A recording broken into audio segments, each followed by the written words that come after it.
They shut down the airspace because the Pentagon wanted to put people's lives at risk and the FAA said no. They shut down the airspace around El Paso and parts of New Mexico because people at the Pentagon, no doubt Pete Hegseth, wanted to put people's lives at risk in order to test a new toy, and the FAA had to step in and say no. At least that's what multiple anonymous whistleblowers are now sharing. In case you missed it, last night, in the middle of the night for most of us, the FAA shut down the airspace around El Paso and parts of New Mexico without warning for 10 days originally, though it was lifted in the morning. They cited security concerns and there were seemingly zero exceptions to this. And of course, people were confused and concerned, doubly so because a lot of officials, including locals who should have been briefed on what was going on, clearly weren't, including, I'm told, higher ups at the FAA who didn't know what was happening. The Pentagon claimed that this was all in response to cartel drone activity in the area, which immediately people pointed out was suspect because drone activity in the area isn't rare. But it turns out there might be a kernel of truth to this. Not that the issue was the drone incursion itself, but rather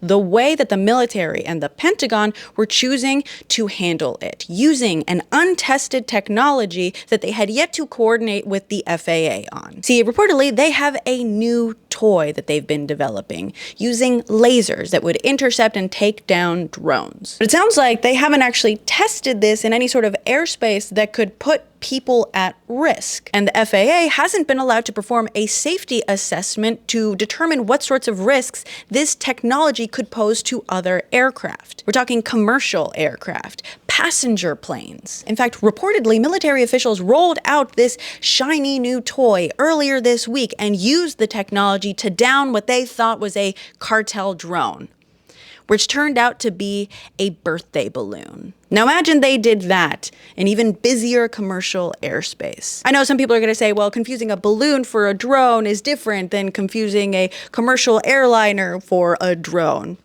Okay, you wanna trust the same people that are refusing to work with the FAA on keeping people safe to keep people safe? Those are the detail-oriented individuals at the helm that you feel absolutely certain would never make a decision that would put other people's lives at risk. After all, they did manage to identify and neutralize the extreme threat that was the birthday balloon. Mind you, the risks to other aircraft don't just begin and end at their misidentification. Lasers are dangerous around aircraft. Just ask anyone, including 8-year-olds who were taught not to shine lasers up at aircraft. And all this when they reportedly had a meeting scheduled for later this month with the FAA to discuss some of these safety concerns. Our country is being run by a band of impatient frat brothers. Those are the people that you put in charge of some of the most dangerous technology in the world.